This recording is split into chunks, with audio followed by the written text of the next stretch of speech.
Can you tell the story? And it's like the first chapter of your book of Shirt and what happens to Shirt. Summarize. I don't want you to read it. It's too long. No. Can you tell that story? Sure. Shirt, his real name is Freddie, but everybody calls him Shirt because he wears the same shirt all the time. He's the little brother of the high school idol, and everyone loves Kyle, his older brother. And Shirt's 4 years behind him, and he hangs around with the cool kids. Now, you got to remember what that's like. I mean, I never had any older siblings, but I did have an uncle who's a little bit older than me than 4 years that had a tremendous influence on me. When I got to hang around him and his friends, I felt really special. And I brought a lot of that into that story. And anyone that has an older sibling probably relates on some level to that. Just almost to the point, well, with Shirt, it's extreme. He loses his identity in his older brother. I mean, he doesn't really want to become himself, whatever that is, because he might disappoint his brother. And since he gets almost no attention at all from his parents or any, they're all focused on Kyle, a lot of that goes unchecked. And so he lives his whole life floundering, just looking for Kyle's next move and how can I follow that? And the worst kind of coincidences happens to him. He's not a drinker, but on his 21st birthday, he finds himself alone, and he gets drunk, and he drives home. And it's dangerous enough to drive home, but it's really dangerous to drive home drunk when you're not used to drinking at all. Right. And, it makes it even worse, and he gets into an accident. And who's in the car but Kyle is in the car. And why is Kyle in the car when he's away at college? Because he came up to throw him a surprise party for his 21st birthday that he didn't know about. So it's the worst kind of coincidences. And it starts off the book because the book follows coincidences like that, people running into each other for no reason. But it's really tragic. He carries that guilt around with him. Can you tell more? Can you talk? Well, yeah.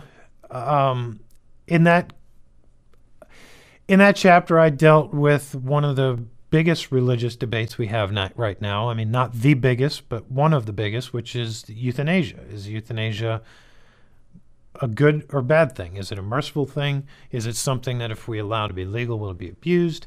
And I didn't really cover those on a political level, but I covered those on this level because Freddie doesn't kill Kyle in the accident. He severely maims him. And Kyle's body is basically destroyed, but he's still alive and still conscious and could probably survive on some level and be a quadriplegic at the minimum. And Kyle doesn't want to live like that. And not only that, but the car is on fire and the gasoline's going closer. There's no way to get him out. And so is he going to let him burn a fiery death? And so Kyle asks Freddie to kill him. And is that the right or the wrong thing to do? Is it a selfish thing to do because it leaves Freddie with this huge guilt? Obviously, it was a situation. I guess I'm a sadist, but I like to put my characters in situations where there is no right answer. Right. It gets them and the readers and me even questioning what was the right thing to do. Should he let Kyle die in this car or live, as a in that form, or should he do what Kyle wanted? Because I think personally that people have a right to die if they want to, but how much does clinical depression play into that? Right. Do you save somebody who's clinically depressed because if you could put them on medicine, they would say, well, thank you for not killing me.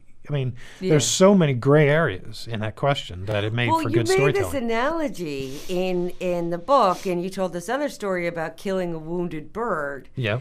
And it harkened back to and then the scene shifted and he was back in the car and standing there with a gun with his brother. Do you think it's like that, putting a wounded bird out of its misery?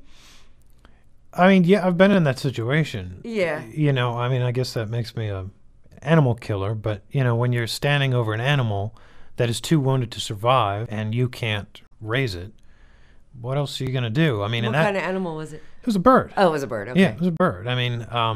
Unfortunately, birds can't really perceive windows. They don't understand windows. And in that story, a bird flew through their window and wounded himself to the point where it would never be able to fly again or do anything again. That actually happened the day before I wrote that chapter. A bird didn't fly through my window. I made it dramatic in the book, but he hit the window and really, really hurt himself.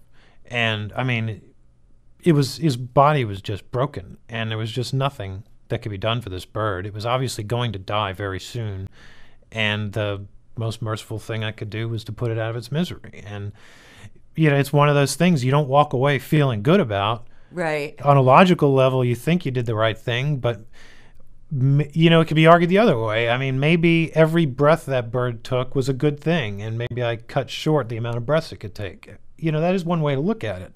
Or maybe every breath it took was painful, and it should have been put out of its misery. Like I said, that kind of thing makes really good writing fodder. It really does. It really does.